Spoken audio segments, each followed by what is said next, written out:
Comment? Ah, là on nous entend? Ok. Euh, Alors là, c'est la dernière lecture qu'on fait aujourd'hui et c'est un extrait d'un livre qui s'appelle Sémiosis de Sue Burke qui a été traduit en 2018. Je vais juste vous lire un résumé du livre pour comprendre un peu, sinon ça va être difficile de comprendre le texte. Sémiosis est un roman de science-fiction qui raconte en 7 chapitres sur 7 générations en 107 ans la colonisation d'une planète étrangère par un groupe d'humains. Le mot sémiose renvoie à la linguistique, plus précisément à la sémiologie, et désigne la production d'un signe et de son évolution en fonction du contexte, pour faire court. La communication sous diverses formes est une préoccupation au cœur du récit. La planète est plus ancienne que la Terre d'1 milliard d'années, et l'évolution l'a garnie d'une flore et d'une faune dotées d'intelligence, à différents degrés. Les tulipes sont stupides, les bambous sont géniaux, et les chats sont des chats. Pour survivre, la communauté humaine qui se crée va devoir s'adapter à son environnement, comprendre la planète et ses habitants, faire l'expérience de l'altérité. Et donc là, on vous lit un extrait du chapitre qui s'appelle Steveland et qui est une sorte de récit d'un groupe de paroles entre des plantes et des humains. Voilà.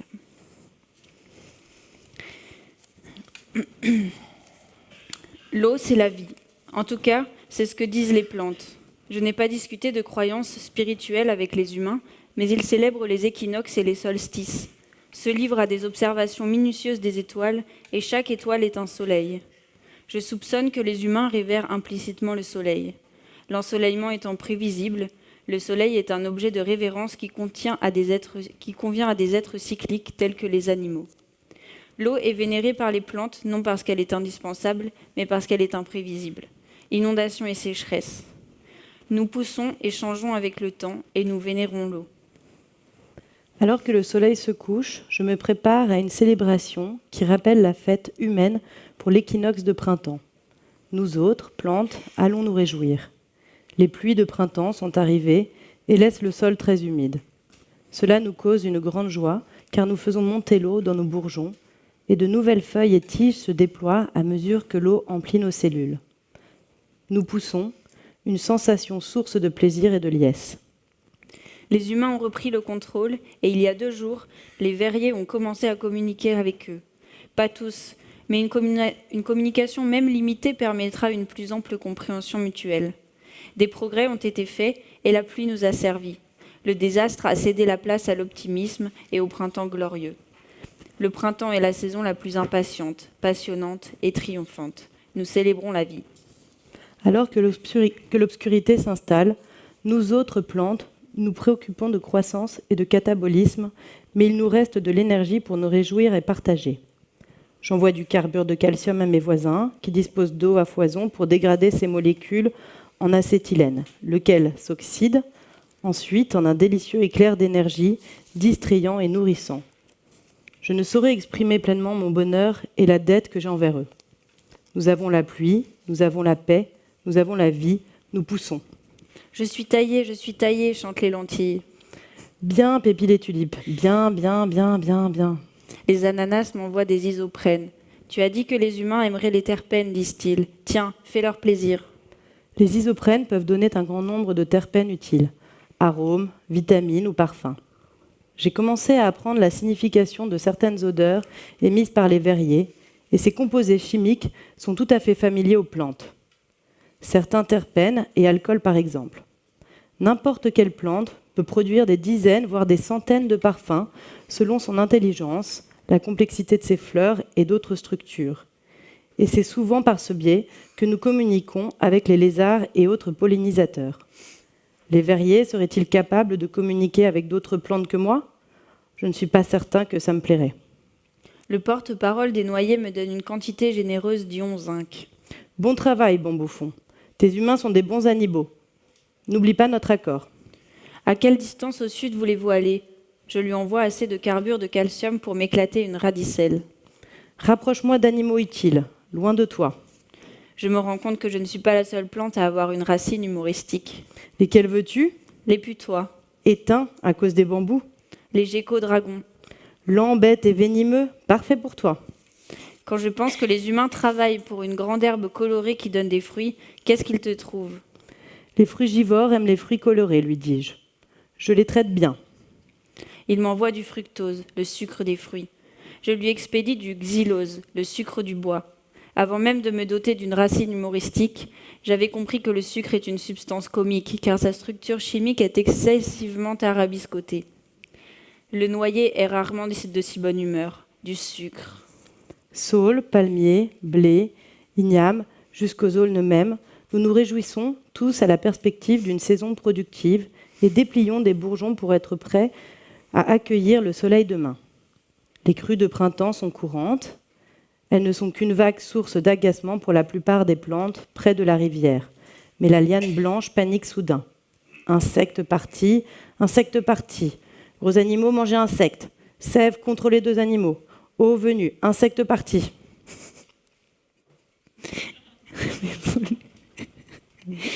Elle ne comprend pas qu'on peut reconstituer le stock d'insectes. Néanmoins, je partage son inquiétude. Les insectes en forme de flocons de neige nourrissaient et droguaient à la fois les ouvriers et les porions. De plus, l'inondation crée des problèmes logistiques. Je transmets un peu de carbure de calcium à la liane blanche. Encore, réclame-t-elle. Je la satisfais et lui dis « Oh, partir, insectes revenir, racine bien ?» Racine bien, insectes partis, gros animaux manger insectes, sève contre les 2 animaux, eau venue, insectes partis.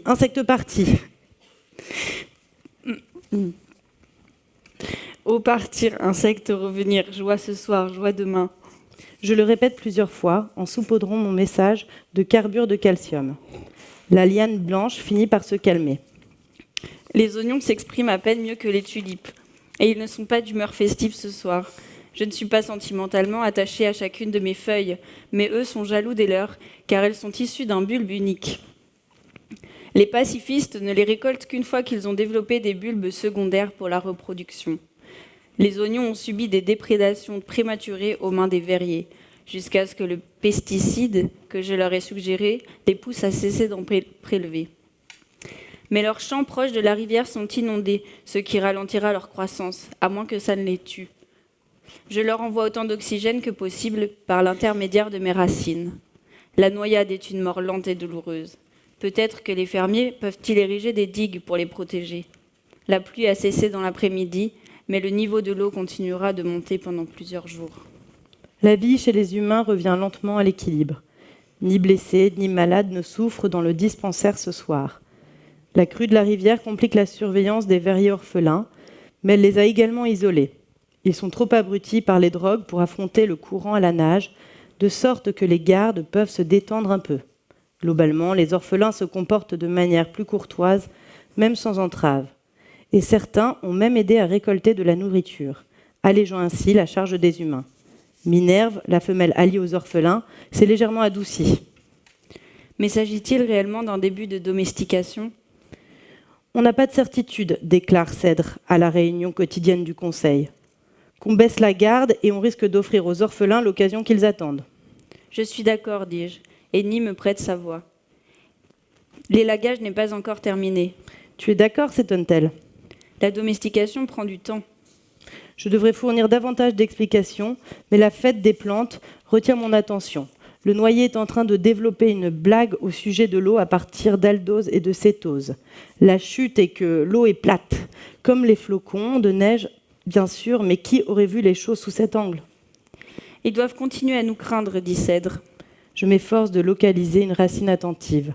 La peur élaguera leurs actes. Je n'arrive pas à croire qu'on soit d'accord. Les lignes de conduite intelligentes sont rares. Il est probable que nous tombions d'accord, dis-je sans mentionner mes inquiétudes plus profondes. Je n'ai pas vérifié l'état de santé de Cèdre depuis longtemps. J'aimerais pouvoir. Elle se conduit de manière désordonnée, ce qui pourrait augurer de problèmes plus graves. J'ai découvert 5 cas de la maladie de Jersey depuis son diagnostic. Les patients témoignaient de comportements obsessionnels compulsifs. Cèdre est obsédée par les verriers. Y a-t-il moyen de la persuader de se rendre au dispensaire ? Je reprends. Nous cherchons tous une solution pacifique. Quelquefois, il faut se battre, rétorque-t-elle. Elle se lève et fait les 100 pas pour souligner ses propos. On ne peut pas les droguer ad vitam. À la première occasion, ils nous attaqueront. S'il s'agissait d'aigles, vous voudriez les exterminer. Ayant trouvé une racine vigilante, je réponds. Les aigles n'ont pas le même niveau d'intelligence. De plus, il y a peu de verriers. L'extinction n'est pas une pratique civilisée. Quand c'est possible, même les aigles ne devraient pas être éliminés. Simplement envoyés chasser ailleurs. Ils mangent des crabes ramifiés qui mangent des plantes, dont moi-même, de sorte que j'apprécie leur niche écologique. Les aigles sont bien assez intelligents. Ils se servent du feu. Ne fais pas ta tulipe. C'est nous contre eux. Il y a 52 orphelins et nous avons au mieux une centaine de bons combattants. Les verriers sont rapides. Ils auraient l'avantage sur nous. Crotte, lâche Lucille. Donc vous êtes partisans de les tuer aussi ? Cèdre, elle et moi pouvons lire les fronts qui se plissent, les têtes qu'on secoue, les yeux qui se baissent, tous les petits mouvements qui trahissent les pensées du reste du conseil. Personne ne veut les tuer.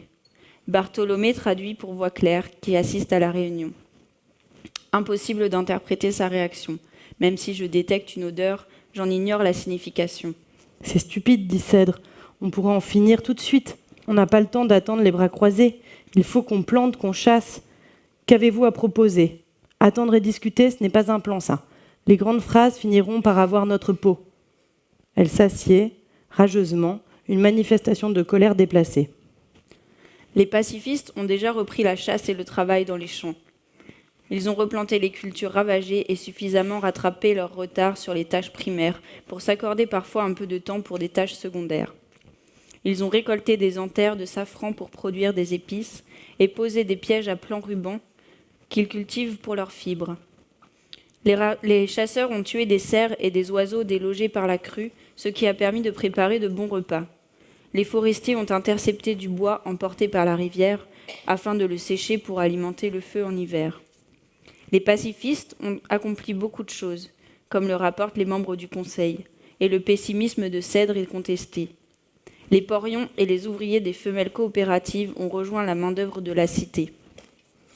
Les verriers sont fantastiques, affirme un fermier. On abat l'équivalent de 4 jours de travail en 3 jours seulement, alors qu'ils n'ont pas fini d'apprendre et qu'on doit encore faire attention à leur santé.